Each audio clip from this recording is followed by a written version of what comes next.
midst of all the chaos that ensued after two earthquakes hit southeastern parts of Turkey and some parts of Syria, there were widespread reports that Christian Atsu was alive despite being buried under earthquake rubble.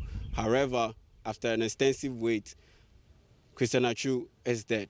The news has been confirmed that the 31-year-old former Newcastle player passed away earlier this morning, and he was pulled out of the rubble, lifeless. His body was lifeless, and the news has emerged that Christian Atsu, Ghana's Black Stars player, is no more with us. The day before the earthquake struck, Christian Atsu had brought joy to the many fans of Hatayspor by scoring the only goal in a pulsating game. This is how the manager of the team, Fatih Elek, captured it after the unfortunate incident. He was caught in an earthquake on his happiest day. This is literally a tragedy. While his time in Turkey with Hatayspor got off to a very slow start, his final act ended on a high note. Atsu stepped off the bench and bent a free kick directly into the right corner of the net for his first and only goal in Turkey to give Hatayspor a 1-0 win over Kasimpasa. Hours later, disaster struck. Atsu made just 3 appearances for Hatayspor, with all 3 appearances coming off the bench. Not happy with the situation, Atsu planned his exit from the club.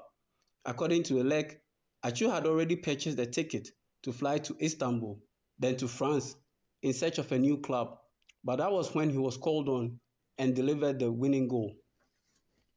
In the midst of celebrating the goal, Atsu changed his mind and decided to stay and not travel to France that night. According to his agent Nana Sechere, Atsu got to his apartment 20 minutes before the earthquake hit in the wee hours of February 6. While Atsu's time at Hatayspor was brief, he spent 8 years playing for the likes of Newcastle, Everton, and AFC Bournemouth in the English Premier League after starring for FC Porto in the Portuguese League. Atsu's passing has triggered an outpouring of tribute from former teammates, former clubs, and high-profile personalities. Emmanuel Clote played with Christian Atsu at the 2013 AFCON held in South Africa, and his emotions were so raw he still couldn't comprehend the news. Because it's more like Messi, very energetic, respectful, hardworking. I don't know. I can't describe him. Former Ghana Football Association Vice President George Afriyie served on the Black Stars Management Committee board for much of Atsu's time with the Black Stars and had this to say. It's a sad day for Ghana, Africa, and world football at large.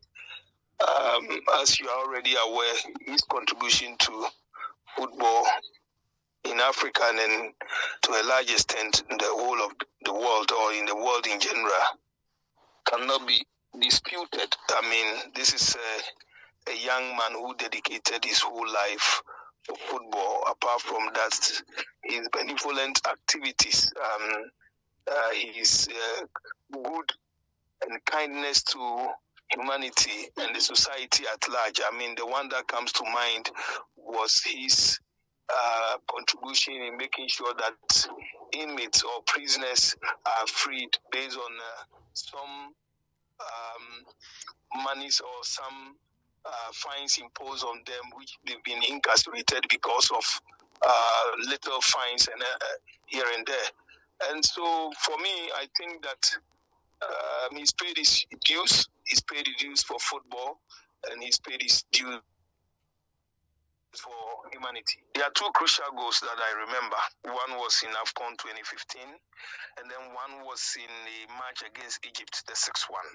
That goal became because we knew that we needed to win handsomely, or we needed to win heavily in Ghana in order to have any chance in Cairo. So for me, that goal in Kumasi, Baba Yara Sports Stadium, and then also the one in Equatorial Guinea was so crucial for the success of our qualification to the World Cup, and then also to that of AFCON 2015 finals. Remember, he was adjudged the best player of the 2015 AFCON.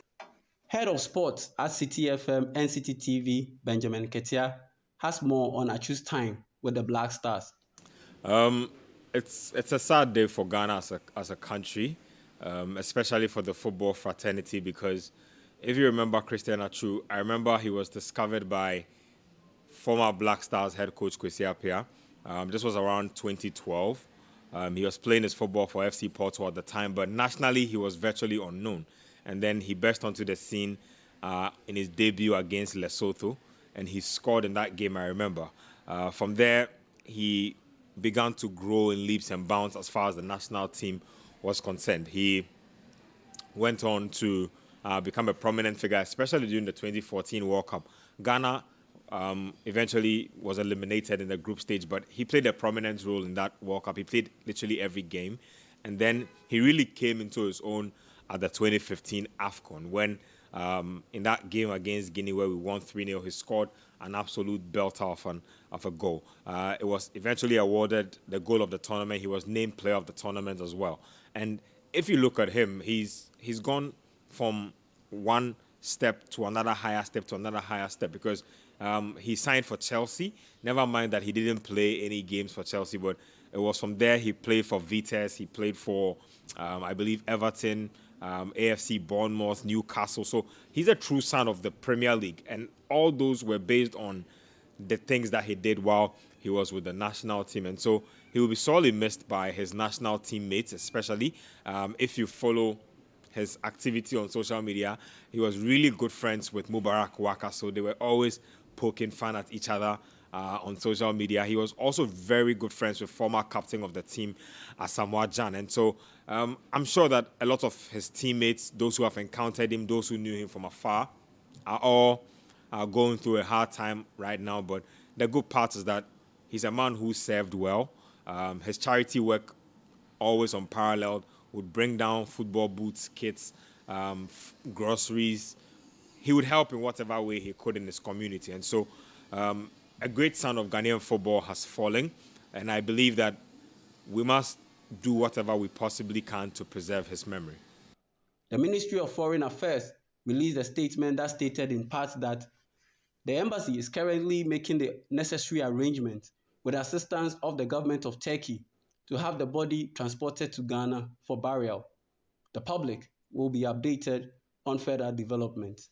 Ghana's President Nana Akufo-Addo tweeted, "I extend sincere, heartfelt condolences to the widow, children and family of our fellow Ghanaian, Christian Atsu, on the sad news of his death. Ghana football has lost one of its finest personnel and ambassadors, one who will be difficult to replace. He will be sorely missed." The statement from the Ghana Football Association read in part as follows. The Ghana Football Association has received the sad news of the recovery of the body of Christian Atsu from the rubble following the earthquake that struck southern and central Turkey on Monday, February 6, 2023. May his soul rest in peace. Football legend Asamoah Gyan served as Black Stars captain during Atsu's time with the four-time African champions, and he tweeted a simple message, "RIP brother," with a picture of the late Atsu on his Twitter page. Fellow Black Stars teammates Mubarak Wakasu, Michael Essien, Samuel Inkum, and Fatal Dauda also tweeted commiserating messages for their fallen brother. Atsu, the talented winger, can be described as one who gave his all for the national team, the Black Stars. A national servant, a husband, a father, a brother, a philanthropist, and an athlete. Christian Atsu wore all these hats during his lifetime, and he will indeed be missed. For Citi Newsroom, Yao Ejeminta reporting.